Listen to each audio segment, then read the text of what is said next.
هذا المال العام، هذا مو حق المواطن. هذا المواطن عم بيروح بيشتريها شري، هون بالمئات بالالاف مشلوفه في الاراضي.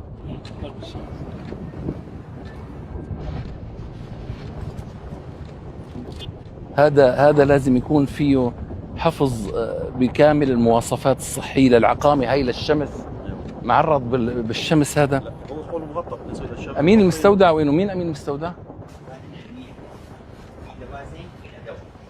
هاي ادويه سرطانيه، هاي منتهيه الصلاحيه. نعم. ما عاملين فيها محاضر. إيه، انت كنت بالمستودع، انت الاساسي، انت المسؤول عن هاي البضاعه. انت هيك هلا هاي هيك ادويه سرطانيه، سيرومات بالاراضي تحت الشمس، بطاقات المواد طول التدقيق. تاركين مستودع كامل بدون برنامج محاسبه. 6 اشهر بضل الجهاز 6 اشهر عم بيحدثوه يعني.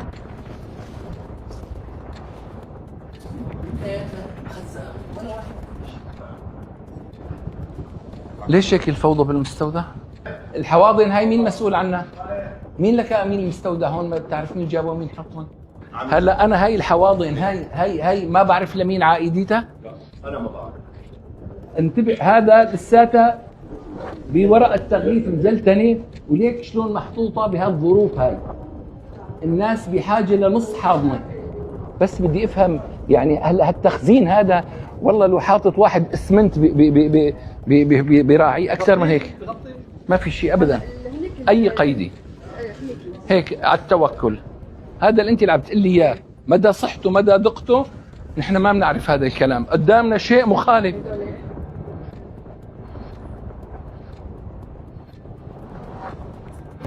السلام عليكم، حياكم الله. يعني هذا اللي عم نشوفه، يعني نحن منا فايتين على منا بالشارع ومنا بالزريبه ومنا بالصناعه لحتى نشوف هذا المنظر. هذا مشفى،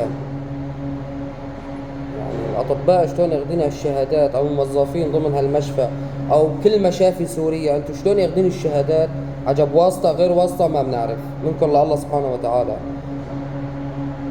شايفين هالادويه يعني المسؤول لو مو جاي وعامل كشف وشايف اللي شايفه وطالع على اعلام، يعني ما حدا بيعرف. بيركين بمسالخ، مسلخ هذا المشفى لو كان الحكومة يعني في بشر عم تتعالج بهالمشافي وفي شيء خالص صلاحيته، والسيرومات شايفينها برا على الشمس، ما كده بتتفاعل، بيصير امر شغله عمله المريض اللي يعني بده يفوت على جسمه. ما في انسانيه، ما في رحمه، وعايفين حاضنه هيك الغبره وعالم عم بتموت بحاجه انه تشوف الحاضنه، مو تحط ايدنا بالحاضنه. يعني شقدكم مهمين، شقدكم عديمين مسؤوليه، اهمال مليون. لا انا طلع عليكم من مدير المشفى لاصغر موظف. لا بقول له امين مستودع ماله علاقه، قال حتى انا ما بعرف. مين بيعرف لكان؟ مين بيعرف؟ العالم اللي برا، نجيب العالم اللي برا بنسالهم مين يعني مين حيطة الاغراض هون، او ايش في عندك اغراض بالمستودع؟ شلون امين مستودع وما بتعرف؟ الله لا يعرفك ايش بوجعك ان شاء الله بجاه الحبيب محمد. شلون ما بتعرف؟ ومدير المشفى شلون ما بيعرف؟ والموظفين ضمن هالمشفى او كل مشفيات سوريا شلون ما بتعرفوا؟ هذا ان كان مشفى خاص ولا ان كان مشفى حكومي، شلون يعني ما بتعرفوا؟ شقدكم مهملين، شقدكم سيئين. وهذا لازم المسؤول اللي بيرك عم بياخذ وبيعطي مع الموظفين لازم يشحطهم على الفرع راسا، هونيك بيتم الحكي معهم او التحقيق بهذا الموضوع. امين المستودع بيرك عم يعمل نعم ايش نعم ونعام ان شاء الله ترفسك. مش قدك سخيف؟ ارواح ناس هي. ايش هالاهمال اللي عندكم؟ لعنة الله من الكبير للصغير فيكم.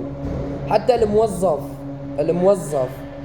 اللي عم بشوف هذا الامر وما عم يحكي وساكت وما بعرف ياخذ له كم مره مدري ايش شو، لعنة الله عليك. ولازم يتم محاسبتكم جميعا. ارواح ناس هي باكين بمسالخ العالم، مسلخ.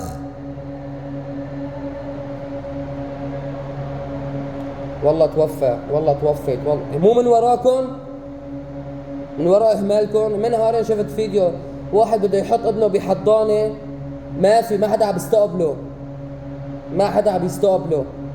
حضانه بده، شايفين الحضانه هيك عليها هيك اثر وسخ، هيك الوسخ عليه، وبقول له ما بعرف. مين بيعرف لكن؟ نجيب واحد من برات سوريا بيعرف لمين الحضانه؟ والمستودع تقول خان، تقول زريبه. ايش في نشع بالشارع حاطينه بهالمستودع؟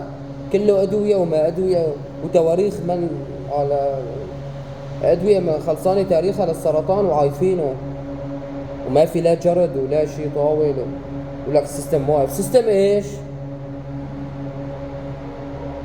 يعني جدا مهملين جدا. الله اكبر عليكم.